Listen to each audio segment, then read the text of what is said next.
السلام علیکم friends, welcome to کتاب نگری یوٹیوب چینل کتابوں کی نگری میں خوش آمدید۔ میں ہوں آپ کی ہوسٹ اقراء یاسین اور آج میں آپ کے لیے لے کر آئی ہوں بیلا راجپوت کے قلم سے تحریر کردہ ناول میرا عشق تو میری سلطنت۔ ایپیسوڈ نمبر 2 ہے۔ اس ایپیسوڈ کو سٹارٹ کرنے سے پہلے آپ کر لیجئے ہمارے چینل کو سبسکرائب، ویڈیو کو لائک اور کلک کر لیجئے بیل آئیکن کو۔ اب آتے ہیں ایپیسوڈ کی جانب۔ اس وجود نے آہستہ آہستہ اپنی آنکھیں کھولی جو رونے کے باعث بھاری ہو رہی تھی، اور خود کو ویسے ہی کسی کے ساتھ ٹیک لگائے بیٹھا پایا اور سونے سے پہلے جو کچھ ہوا اسے یاد کر کے پھر سے رونے لگی۔ یہ میرے ساتھ کیا ہو رہا ہے؟ مجھے کچھ یاد کیوں نہیں؟ یا اللہ میری یہاں سے نکلنے میں مدد کریں، یا تو آپ اپنے پاس بلا لیں۔ اس نے روتے ہوئے اپنے گھٹنوں میں سر دیتے ہوئے کہا، جب اچانک اسے دروازہ کھلنے کی آواز آئی اور اس نے شاویز کے بارے میں سوچتے ہی جلدی سے اپنا چہرہ اور زیادہ اپنے گھٹنوں میں دے کر زور سے آنکھیں بند کر لیں۔ اس نے روتے ہوئے اپنے گھٹنوں میں سر دیتے ہوئے کہا، جب اچانک اسے دروازہ کھلنے کی آواز آئی اور اس نے شاویز کے بارے میں سوچتے ہی جلدی سے اپنا چہرہ اور زیادہ اپنے گھٹنوں میں دے کر زور سے آنکھیں بند کر لیں۔ سنو، کسی نے اسے پکارا تو شاویز کی جگہ کسی اور کی آواز اپنے کانوں میں پڑتے محسوس کر کے اس نے آہستہ سے سر اوپر اٹھایا، اور وہ جو کوئی بھی تھا اس کی طرف دیکھ کر اسے یاد آیا کہ یہ وہی تھا جو اس دن جلاد شاویز کے ساتھ تھا، تو جو اس کا تھوڑا بہت ڈر ختم ہوا تھا کہ وہ شاویز نہیں کوئی اور ہے، پر اذلان کو دیکھ کر وہ ڈر واپس آ گیا اور اس نے وہیں پہ بیٹھے بیٹھے پیچھے ہونا چاہا۔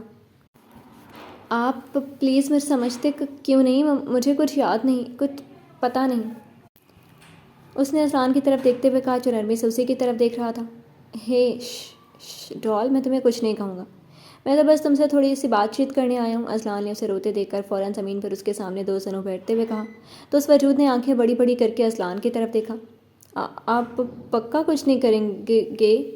اس نے آنکھوں میں معصومیت سے موئے اذلان سے پوچھا، تو اذلان کے چہرے پر مسکراہٹ نے اپنا بسیرا کیا اور اس نے اس کے سامنے صحیح سے بیٹھتے ہوئے اور ہنستے ہوئے اس وجود کی طرف دیکھا جس کے بال ایک دوسرے میں الجھے ہوئے تھے اور اس کے چہرے کے اطراف میں پھیلے ہوئے تھے۔ چہرہ گندا تھا، آنکھیں سوجی ہوئی تھیں، اور پھر اذلان کی نظر تھوڑا سا نیچے گئی اور اس نے حیرانگی اور غصے سے اس کی طرف دیکھا جو ٹکر ٹکر اس کو ہی دیکھنے میں مصروف تھی۔ یہ کس نے کیا ہے ڈال؟ کیا یہ شاہ نے کیا ہے؟ کیا؟ اس لڑکی نے اذلان کی طرف دیکھتے ہوئے کہا، تو اذلان نے اس کے سارے بال گردن سے پیچھے کیے تو وہ جلدی سے پیچھے ہوئی۔ میں کچھ نہیں کہہ رہا، تم یہ بتاؤ یہ کس نے کیا؟ اذلان نے اس کی گردن پر بنے کٹ کی طرف اشارہ کرتے ہوئے کہا، تو اس نے اپنا ہاتھ اپنے گردن پر پھیرا۔ کیا؟ مجھے نہیں پتہ، کچھ لگا ہے کیا؟ اس نے آنکھوں میں حیرانگی لیے اذلان سے کہا۔ اذلان کے اس طرح پیار سے بات کرنے پر وہ بھی اس کا ڈر تھوڑا تھوڑا ختم ہو رہا تھا جس وجہ سے وہ بھی اس سے بات کر رہی تھی، پر اسے پھر بھی اس جگہ سے ہی خوف آ رہا تھا، اور سب سے زیادہ اسے اس بات کا ڈر تھا کہ وہ جلاد نہ آ جائے۔ ویٹ، اذلان نے اپنے پاکٹ سے موبائل نکالتے ہوئے کیمرہ آن کر کے اس کی طرف کیا اور اسے گردن کے سامنے کیا جس سے اس کی گردن صاف کیمرے میں نظر آ رہی تھی۔ یہ کیا ہے؟ اس لڑکی نے اپنی گردن پر بنے کٹس کی طرف دیکھتے ہوئے کہا جو ایسے لگ رہے تھے جسے کسی کٹر سے بنائے گئے ہیں، اور ایسے کئی نشان اس کے چہرے کے علاوہ جگہ جگہ تھے۔ اذلان کو پتہ تو تھا کہ یہ کٹس پرانے اور شاویز ایسا کچھ نہیں کر سکتا، پر اس نے جان بوجھ کر اس سے ایسا پوچھا تھا۔ یہ کس نے کیا؟ مجھے نہیں پتہ، پر یہ اس جلاد نے نہیں کیا، مجھے یاد ہے، اس نے اذلان سے کہا جو اس کی طرف متوجہ تھا۔ اس نے اذلان کو شاویز کو شاہ کہتے سنا تھا، اس لیے اسے پتہ تھا کہ وہ کس کی بات کر رہا ہے۔ جلاد؟ اذلان نے جان بوجھ کر انجان بنتے ہوئے کہا، وہ جسے آپ شاہ بول رہے تھے۔ اس نے اذلان کو یاد دلانے کی کوشش کی، تو اذلان نے سمجھتے ہوئے ہاں میں سر ہلایا۔ اوہ اچھا، تمہیں پتہ ہے وہ میرا بھائی ہے۔ سوری، وہ اس لڑکی نے اذلان کی بات سنتے جلدی سے سر اوپر کی طرف اٹھایا اور آنکھوں میں ڈر لیے اس کی طرف دیکھتے ہوئے کہا، ڈرو نہیں ڈال، میں تمہیں کچھ نہیں کہہ رہا، اوکے؟ اذلان نے اس کی آنکھوں میں ڈر کر بسیرا کرتے دیکھ کر جلدی سے کہا، تم مجھ سے دوستی کرو گے؟ پھر میں تمہاری یہاں سے نکلنے میں مدد کروں گا۔ اذلان نے جان بوجھ کر یہ آفر اس کے سامنے رکھی۔ اسے اتنا تو اندازہ ہو گیا تھا کہ اس لڑکی کو پیار سے ہینڈل کیا جا سکتا ہے اور وہ واقعی معصوم ہے، پر اس کی گردن پر بنے بیگس کے لوگوں کو بھی وہ نظر انداز نہیں کر سکتا تھا، اس لیے اس کے قریب ہونے کی کوشش کر رہا تھا۔ سچی؟ آپ میری مدد کریں گے یہاں سے نکلنے میں؟ اذلان کو اس کی سوچوں میں سے ایک چہکتی آواز نے نکالا تھا، اور اس نے اپنے سامنے اس معصوم لڑکی کی طرف دیکھا جو آنکھوں میں خوشی کے دیپ جلائے اسی کی طرف دیکھ رہی تھی۔ ہاں سچی، پر پہلے تم مجھے اپنا نام بتاؤ گی ڈال؟ اوکے، پھر ہم فرینڈ شپ کریں گے، اذلان نے اس کی طرف دیکھتے ہوئے کہا جس کا چہکتا چہرہ ایک دم سے مرجھا گیا تھا۔ پر مجھے تو میرا نام ہی نہیں پتا، اس نے آہستہ سی آواز میں نیچے زمین پر نظریں گاڑتے ہوئے کہا۔ اوہ ہاں، چلو ہم اپنی فرینڈ شپ پہ تمہیں ایک نام دینے سے سٹارٹ کرتے ہیں، اوکے؟ اذلان نے پیار سے اس کے چہرے پر آئے بال پیچھے کرتے ہوئے کہا۔ مطلب آپ مجھے نام دیں گے کیا؟ اس نے آہستہ سے اذلان کی طرف دیکھتے ہوئے کہا، پر اس کی آواز پہ خوشی محسوس کی جا سکتی تھی۔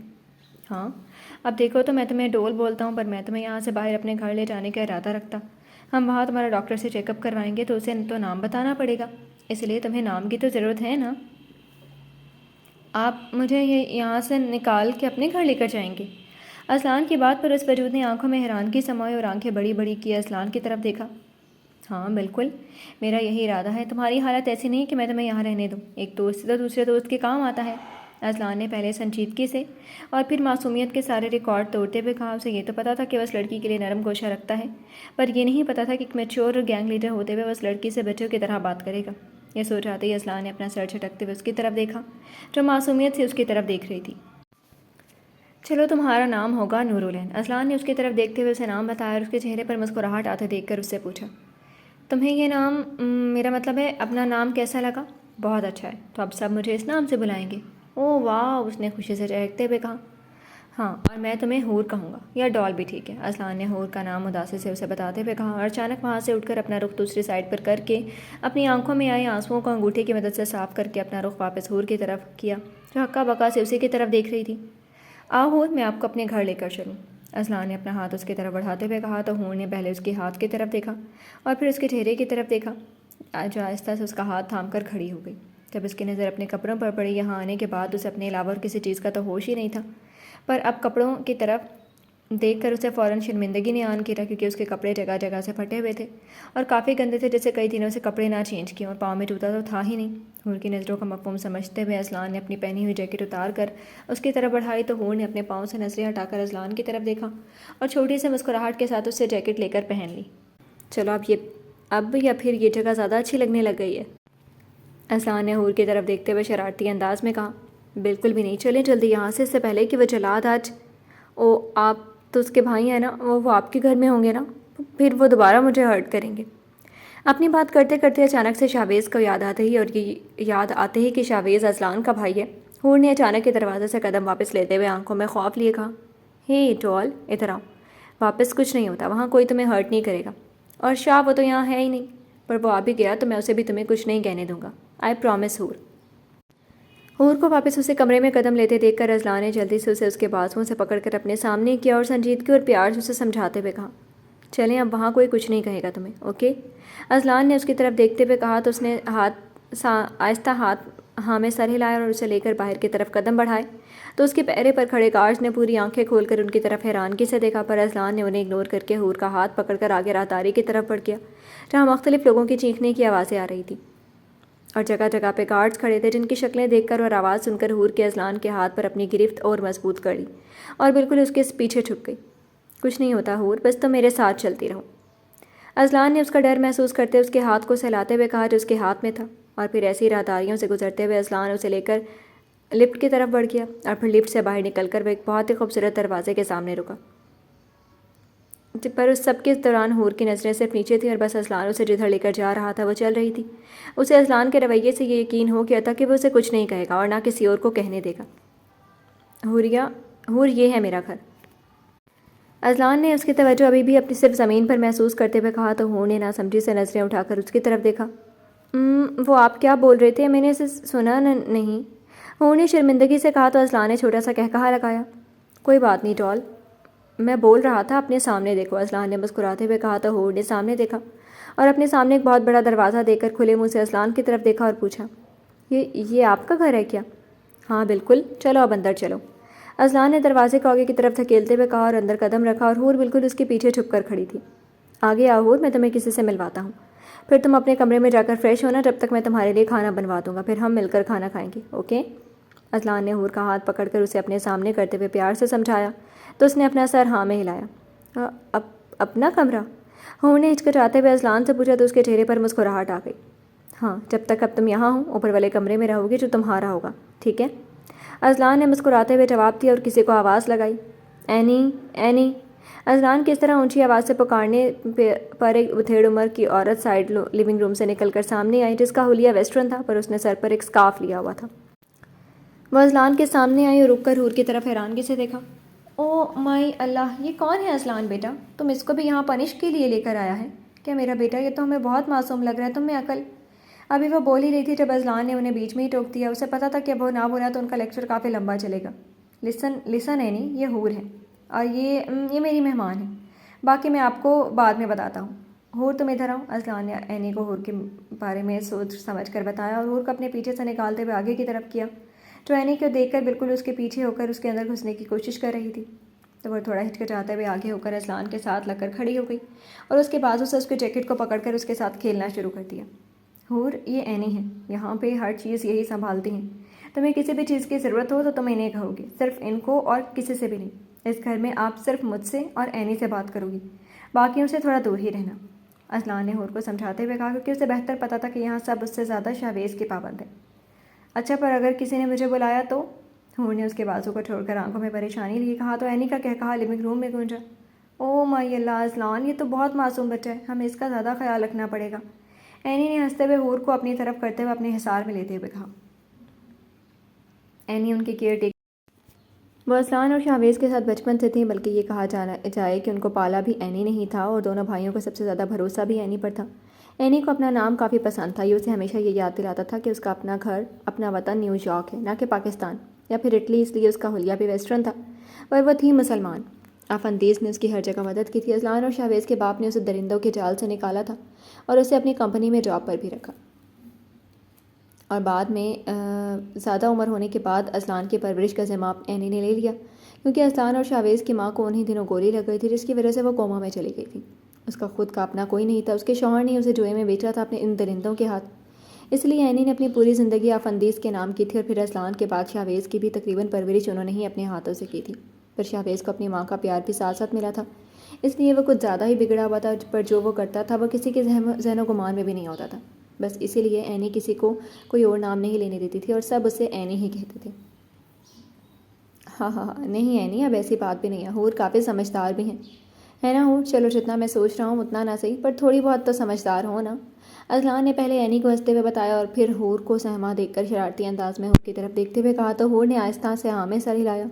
ہور ڈال، ادھر آؤ، تمہیں یہاں کوئی کچھ نہیں کہے گا، ٹرسٹ می، اور اینی تو بہت سویٹ بھی ہیں، ان سے کیوں ڈر رہی ہو؟ تمہیں اینی اچھی نہیں لگی کیا؟ اذلان نے ہور کو اینی کے حصار سے نکال کر اپنے سامنے کھڑا کرتے ہوئے اسے سمجھانے کے بعد پوچھا۔ نہیں، وہ ویسے ہی، ہور نے نظریں نیچے رکھتے ہوئے اپنے ہاتھ کی انگلیوں کو ادھر ادھر کرتے ہوئے کہا۔ اچھا چھوڑو، جاؤ اینی کے ساتھ جاؤ، اوپر جاؤ اور فریش ہو جاؤ، میں تمہارے لیے کپڑے ارینج کروا دیتا ہوں، اور ڈونٹ وری، تمہیں کسی کو کوئی جواب دینے کی ضرورت نہیں ہے اور نہ ہی ڈرنے کی، اذلان نے اس کا گال تھپ تھپاتے ہوئے آرام سے کہا اور اینی کو اشارہ کیا۔ آؤ میرا بچہ، ہم تمہیں اوپر لے کر چلتے ہیں اور تمہیں ہم سے ڈرنے کی ضرورت نہیں ہے، اینی نے ہور کا ہاتھ پکڑتے ہوئے کہا اور اسے اپنے ساتھ لے کر قدم اوپر کی طرف بڑھائے تو ہور نے چاروں اطراف میں نظریں گھمائیں۔ اوہ واو، یہ سب کتنا پیارا ہے نا، ہور نے آنکھیں اور منہ دونوں کھولتے ہوئے اس محل جیسے مینشن میں رکھی ایک ویل فرنشڈ چیز کو دیکھتے ہوئے کہا۔ ہاں ہور، یہ سب شاہ کی پسند کا ہے اور اس کی تو پسند ہی امیزنگ ہے، اینی نے ہور کو لے کر ایک کمرے میں داخل ہوتے ہوئے کہا، جب اینی کے شاہو نام لینے پر ہور کے قدم جہاں تھے وہیں رک گئے۔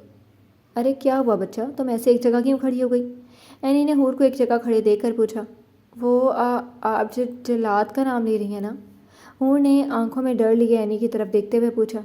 او مائی اللہ ہور بچہ، یہ جلاد لفظ تم اگر شاہو کے لیے بول رہی ہو تو بیڈ مینرز، ہم تو تمہیں سمجھا رہے ہیں کیونکہ تمہیں نہیں پتہ، پر ہم تو برداشت کر گئے، پر اس گھر میں تم نے کسی اور کے سامنے شاہو کو جلاد بولا تو وہ تمہیں وہیں پر ابھی اینی کی بات منہ میں تھی جب کمرے کا دروازہ کھلا تو ہور اور اینی دونوں نے دروازے کی طرف دیکھا، جہاں اذلان سنجیدہ کہتے لہجے کے ساتھ کھڑا تھا اور پیچھے 2 میڈ تھیں۔ ہور، اینی کا مطلب ہے کہ یہاں سب ایک دوسرے کی بہت عزت کرتے ہیں اور خاص طور پر شاہ کی، کیونکہ وہ یہاں کا باس ہے، اس لیے اس کے بارے میں کچھ غلط نہیں سنتے تو سوچ سمجھ کے بولتے ہیں نا۔ اذلان نے اپنا گلا صاف کرتے ہوئے بات شروع کی اور اینی کو چپ رہنے کا اشارہ کرتے ہوئے اسے صحیح طریقے سے سب سمجھایا۔ او پر وہ ہیں ہی بہت ڈراؤنے سے اور ڈراتے بھی ہیں، میں آئندہ نہیں کہوں گی، سوری، ہور نے معصومیت سے ان دونوں کی طرف دیکھتے ہوئے کہا۔ ہاں ہاں ہاں بالکل، کچھ ہے تو ایسا ہی، پر ہور تم کچھ نہیں بولو گی شاہ کے بارے میں، ورنہ یہ جو اتنے گارڈز دیکھ رہی ہو نا تمہیں واپس اسے کمرے میں پھینک آئیں گے، اذلان نے ہور کی بات پر کہکہا لگاتے ہوئے اور اپنے کہکہے کو مشکل روکتے ہوئے اسے بتایا۔ ٹھیک ہے، نہیں کہوں گی، ہور نے اس کمرے کے بارے میں سوچتے ہوئے جلدی سے اپنی بات کہی اور اپنا گلا تر کیا۔ اور یہ دیکھو، یہ سب تمہارے لیے، تم دیکھ لو جو ڈریس تمہیں فٹ ہے، اسے سائز کی یہ سب باقی بھی لا دیں گے، اذلان نے دروازے پر کھڑی میڈس کی طرف اشارہ کرتے ہوئے کہا، جن کے ہاتھ میں 4-5 بیگس تھے تو ہور نے آہستہ سے ہاں میں سر ہلایا۔ میڈس نے وہ بیگ کمرے میں رکھے، کنگ سائز بیڈ پر رکھے اور وہاں سے چلے گئی۔ اور پریشان بالکل نہیں ہونا ڈال، اینی تمہاری ہیلپ کر دیں گی، اوکے؟ میں کسی کام سے باہر جا رہا ہوں، اذلان نے اینی کی طرف اشارہ کرتے ہوئے ہور سے کہا اور قدم واپس دروازے کی طرف بڑھائے۔ میں آپ کا نام پوچھنا تو بھول ہی گئی۔ ابھی اذلان دروازے پر تھا جب اسے آہستہ سے منمناہٹ کی آواز آئی اور اس نے اپنا رخ واپس حور اور عینی کی طرف کیا اور حور کی طرف دیکھا جو معصومیت سے اس کی طرف دیکھ رہی تھی۔ میرا نام اذلان افندی ہے ڈال۔ اذلان نے پیار سے اس کا جواب دیا اور واپس مڑنے لگا جب اسے پھر سے حور کی آواز سنائی دی۔ میں آپ کو کیا بلاؤں گی؟ حور کے اس سوال پر اذلان نے ہنستے ہوئے حور کی طرف دیکھا۔ تو مجھے اذلان ہی بلاؤ گی۔ حور اب بس بہت ہو گئے سوال، چلو اب سوال جواب، چلو اب شاباش فریش ہو جاؤ پھر کھانا بھی کھا لو۔ تم نے کچھ نہیں کھایا نا؟ اذلان نے بات کو بدلتے ہوئے حور سے کہا اور پھر اپنا رخ عینی کی طرف کیا۔ عینی بی کیئرفل اوکے، اذلان نے عینی سے کہا اور باہر چلا گیا۔ حور بچے جاؤ جا کے فریش ہو جاؤ اور پھر ان میں سے ڈریس پہن کر دیکھو جو تمہیں اچھے سے فٹ ہوگا، اس سائز کی اور منگوا لیں گے ہم اوکے۔ ہم جب تک تمہارے لیے کھانا بناتے ہیں۔ بتاؤ تمہیں سب سے زیادہ کیا پسند ہے؟ عینی کے سوال پر حور نے پریشانی سے دیکھا۔ مجھے تو نہیں یاد مجھے سب سے زیادہ کیا پسند ہے۔ حور نے آہستہ آواز میں زمین پر نظریں رکھتے ہوئے کہا، اچھا ہم خود ہی تمہارے لیے ہماری اسپیشل ڈش بناتی ہیں، تم جاؤ یہ واش روم کا ٹور ہے اوکے۔ عینی نے حور کی نظروں میں پریشانی اور الجھن دیکھتے ہوئے کہا۔ تو اسے اتنا تو پتا تھا حور کے ساتھ کوئی نہ کوئی تو مسئلہ ہے، پر ابھی تک اسے اذلان نے اور شاویز نے کچھ نہیں بتایا تھا، تو اس نے بھی بات کو زیادہ طول نہ دیتے ہوئے آرام سے کہا اور حور کو واش روم کے دروازے کا رخ بتایا اور خود باہر چلی گئی۔ حور فریش ہو کر اور ایک پیاری سی اپنے سائز کی ڈارک براؤن پاؤں کو جوتی فراک پہن کر کمرے میں رکھے بڑے سے کاؤچ پر بیٹھی اپنی سوچوں میں غرق تھی اور دوپٹہ گلے میں جھول رہا تھا۔ اسے یہ فراک اور باقی سب ڈریسز دیکھنے میں بہت خوبصورت اور اچھے لگے تھے، پر اب ان میں سے ہی یہ فراک پہن کر اسے بہت عجیب لگ رہا تھا، جیسے اس نے پہلی بار ایسا ڈریس پہنا ہو۔ ایسے ہی اپنی سوچوں میں مگن اپنی زندگی کے بارے میں سوچ رہی تھی، اذلان نے اسے اس جہنم جیسے کمرے سے نکالا تھا اور اس اتنے بڑے مینشن میں لے کر آیا تھا، جبکہ اسی کے بھائی شاویز نے اسے اتنا ڈرایا، اس کے بال کھینچے، اسے کچھ سمجھ نہیں آ رہا تھا کہ یہ اس کے ساتھ کیا ہو رہا تھا۔ وہ یہاں کیسے آئی؟ شاویز کا اسے ٹارچر کرنا، اذلان کا اسے بچانا اور اسے کچھ بھی یاد نہ ہونا۔ وہ سب یاد کرنے کی بہت کوشش کر رہی تھی پر اسے کچھ یاد نہیں آ رہا تھا۔ اسے اتنا تو اندازہ ہو گیا تھا کہ یہ کوئی اچھی جگہ نہیں ہے، جگہ جگہ پر گارڈز اور بیسمنٹ میں سے گزرتے ہوئے آنے والوں کی چیخیں، وہ سب یاد کرتے اسے پھر سے ڈر لگنے لگ گیا اور آنکھوں میں آنسو بھی آ گئے۔ وہ ابھی ایسے ہی سوچنے میں مصروف تھی جب کمرے کا دروازہ کھلا اور عینی اندر آئی۔ حور بچے کھانا کھا عینی اپنی ہی دھن میں بولتی ہوئی اندر آئی جب حور کو دیکھ کر چپ ہو گئی۔ ارے او مائی اللہ حور، تم تو رو کیوں رہی ہو؟ ہمیں بتاؤ۔ عینی نے جلدی سے اپنے قدم حور کی طرف بڑھاتے ہوئے اس کے چہرے پر آئے تھوڑے سے آنسو صاف کرتے ہوئے اس سے پوچھا۔ نہیں وہ مجھے کچھ یاد کیوں نہیں آ رہا، میں یہی سوچ رہی تھی بس۔ حور کے بتانے پر عینی نے اپنی آنکھوں میں بھرپور حیران کے لیے اس کی طرف دیکھا اور پھر جلدی سے خود کو کمپوز کیا۔ آہستہ آہستہ سب ٹھیک ہو جائے گا میرا بچہ، چلو ابھی ہم نے تمہارے لیے گرم گرم بریانی بنائی ہے۔ عینی نے بات کا رخ بدلتے ہوئے حور کو اپنے ساتھ کھڑا کیا اور باہر لے جا کر سیڑھیوں سے نیچے کچن کی طرف رخ کیا۔ عینی نے حور کو ڈائننگ روم میں ایک چیئر پر بٹھایا اور خود کچن کی طرف بڑھ گئی۔ حور نے چاروں طرف نظریں گھمائی اور بالکل باقی گھر کی طرح ڈرائنگ روم بھی بہت خوبصورت تھا۔ حور نے ڈائننگ روم کے دروازے سے تھوڑا سا باہر جھانکا تو اسے گارڈز نظر آئے جو کچھ بات کرنے میں مصروف تھے، اور ان میں سے وہ ایک گارڈ بھی تھا عبدالقاسم، جس سے اسے سب سے زیادہ ڈر لگتا تھا کیونکہ اس کی آنکھیں اور چہرہ تھا ہی اتنا سرد اور ڈراؤنا، اسے ویسے ہی اس سے ڈر لگتا تھا۔ ابھی وہ ان گارڈز کی طرف ہی دروازے میں سے جھانک رہی تھی جب اسی گارڈ نے سرد آنکھوں سے اس کی طرف دیکھا تو اس نے جلدی سے اپنا گلا تر کرتے ہوئے اپنا چہرہ جھکا لیا اور اپنی گود میں رکھے اپنے ہاتھوں کی طرف دیکھنے لگی۔ ابھی حور ایسے ہی اپنی سوچوں میں بیٹھی تھی جب عینی ڈائننگ روم میں آئیں اور اس کے ہاتھ میں ایک بڑی سی ٹرے تھی۔ اس نے وہ ٹرے حور کے سامنے رکھی اور ٹیبل سے پلیٹ لے کر اس کے سامنے کر کے بریانی اس میں سرو کرنے لگی۔ عینی یہ کیا ہے؟ حور نے بریانی کی خوشبو کو محسوس کرتے ہوئے ایکسائٹمنٹ میں کہا، تو عینی نے حیرانگی سے اس کی طرف دیکھا اور پھر بولی، ارے حور بچے کی بریانی ہے، اور میرے ہاتھ کی بریانی سب کو بہت پسند ہے، حالانکہ شاویز بیٹا کو بھی۔ عینی نے حور کو جواب دیتے ہوئے خود ہی اپنے منہ میں مٹھو بنتے ہوئے فخر اور جوش سے اپنی تعریف کی تو عینی کے انداز پر حور کھلکھلا کر ہنسی۔ پھر میں بھی کھا کے دیکھتی ہوں کہ کتنی اچھی ہے یہ بریانی نہیں ہے نا؟ حور نے ہنستے ہوئے عینی سے کہا اور پھر آخر میں کنفیوز ہوتے ہوئے عینی سے پوچھا۔ اسے بھلے ہی کچھ یاد نہیں تھا پر اسے ایسا لگتا تھا کہ اس کی زندگی ایسی نہیں تھی اور یہ ڈریس اور یہ ایسا کھانا وغیرہ اس کے لیے سب نیا تھا۔ ہاں بریانی، اب کھا کے بتاؤ کیسی بنی ہے؟ عینی نے حور کی بات کا جواب دے کر اسے کھانے کے لیے کہا تو حور نے بریانی کا چمچ بھر کر منہ میں رکھا اور آہستہ آہستہ اسے چبانا شروع کیا۔ عینی یہ واقعی بہت اچھی ہے، آپ مجھے بھی بنانا سکھاؤ گی کیا؟ حور نے خوشی سے عینی کی طرف دیکھتے ہوئے کہا۔ ہاں ضرور ہم تمہیں سکھا دیں گے، ٹھیک ہے اب تم آرام سے کھاؤ، ہم ابھی آتے ہیں۔ عینی نے حور کو ہنستے ہوئے کہا، حور کی بات کا جواب دیا اور باہر کا رخ کیا جبکہ حور ساری سوچوں کو سائڈ پہ رکھتے ہوئے بریانی کھانے میں مصروف ہو گئی۔ جی تو فرینڈز، کیسی لگی آپ کو آج کے ایپیسوڈ؟ کمنٹ سیکشن میں ضرور